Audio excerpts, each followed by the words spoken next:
Billy, thanks very much for taking a couple of minutes just to speak with us on Manx Radio amid your busy schedule.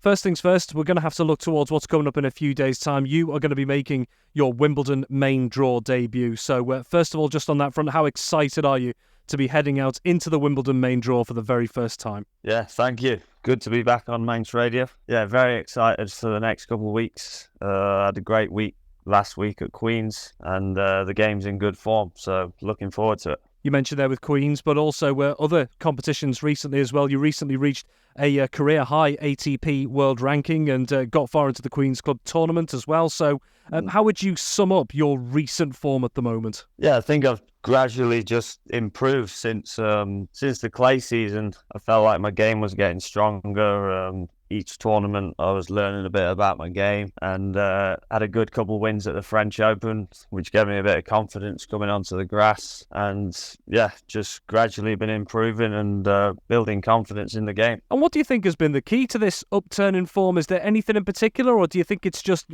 grinding away, just trying to find that rhythm game to game? I think playing the better players week in, week out the last few weeks, that's definitely helped. And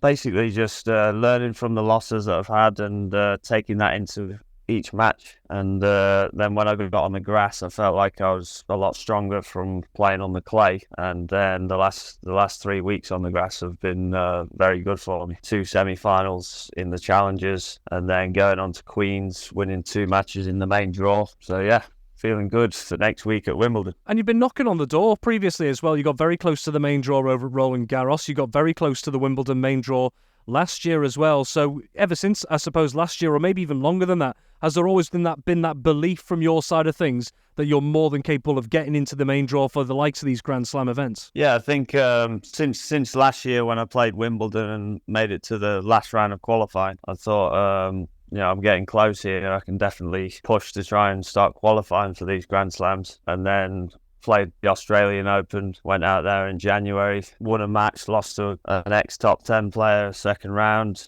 And then since then, the rest of the year's been a bit up and down. But the ranking's been improving and things have been going a bit better.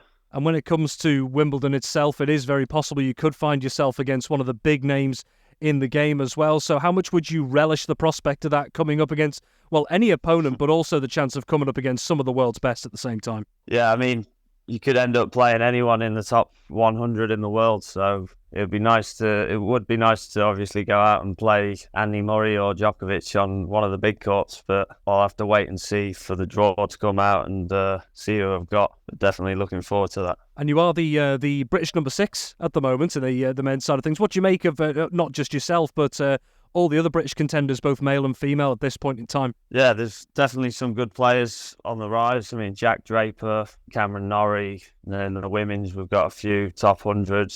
So everyone's kind of pushing each other along, and just pleased to be in that group that's on the rise at the moment, and everyone's kind of pushing each other along. Now, we hear from different Isle of Man athletes in different sports, as particularly competing at the elite level, as just how tough it can be to break through. And obviously you on the tennis side of things, and you recently were part of an LTA series that came out looking at some of the British prospects like yourself.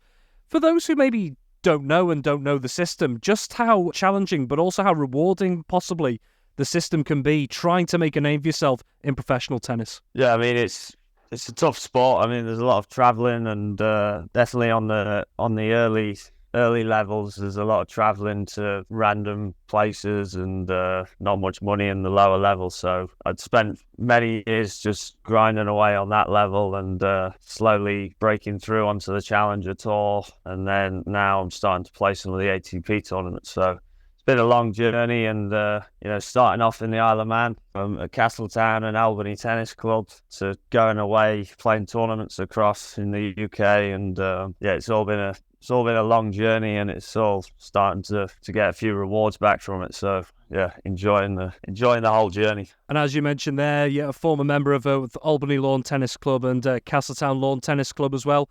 How fond are your memories of learning your trade on the Isle of Man? Yeah, I mean, great memories. It's always nice to come back to the island and see everyone at Albany Tennis Club. Pat and Brian Sharp, they're always getting in touch and supporting me, and they actually appointed me as vice president of Albany Tennis Club. So that's an honour to have that status. And when I come back next, I'll be going around to Albany and saying hello to everyone. And not just those within the tennis community, but clearly so many people follow your efforts and support your efforts elsewhere on the Isle of Man as well. You know, how much does that sort of support mean to you behind you when you've got all these tournaments, all these different challenges to get through? Yeah, I mean, it's great. I mean, even in the last few weeks, I've seen a few Isle of Man flags in the crowd at Queen's and this week in Eastbourne, and a few Manx mates came down to watch. So all the support I've had a lot of messages from back home, and all the support's been great. So I'm certainly not going to ask you to make any predictions regarding Wimbledon, but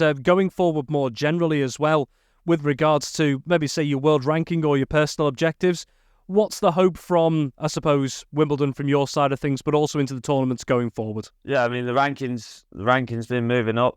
I mean, this time last year I was around 300 in the world. Now I'm top 140. So the next step would obviously be to break into the top 100, where you're starting in Grand Slam main draws. Yeah, a couple of wins at Wimbledon would definitely help that. But I'm going to take one match at a time and do what I can do. You'll know this just as well as anyone now, how intense the schedules can be. You'll play one game, depending on how long that is. You might have a very small window up until your next one, or when you have to be out on court back practicing again. So how do you manage that from that side of things? Yeah, it's a pretty full-on schedule, to be honest. It's all year round until December. You only get a month off in December, really, and that's when you got to get a month's training in, really, and work on your game for the next season. So it's non-stop all year. Some weeks you get a couple of days off if you've lost early, but mostly it's just back-to-back tournaments. So you have to be on the road a lot and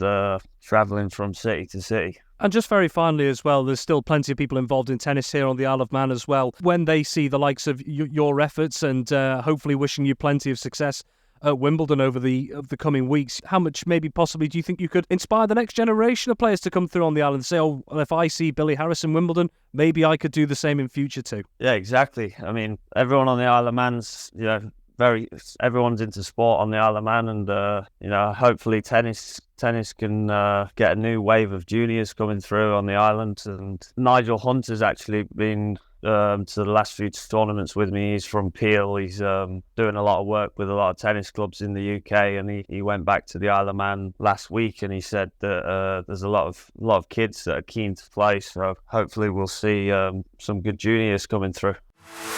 Thank you for having the stamina to make it to the end of the Manx Radio Sportscast. You're clearly someone who has their eye on the ball at all times. Want to hear more about the latest sporting news across the Isle of Man and much more? Then might I recommend you take the plunge and subscribe to this series or a wide range of Manx Radio podcasts at your favourite podcast provider, so that, in a flash, all of our finest moments take a winner's place on your smartphone. Thank you.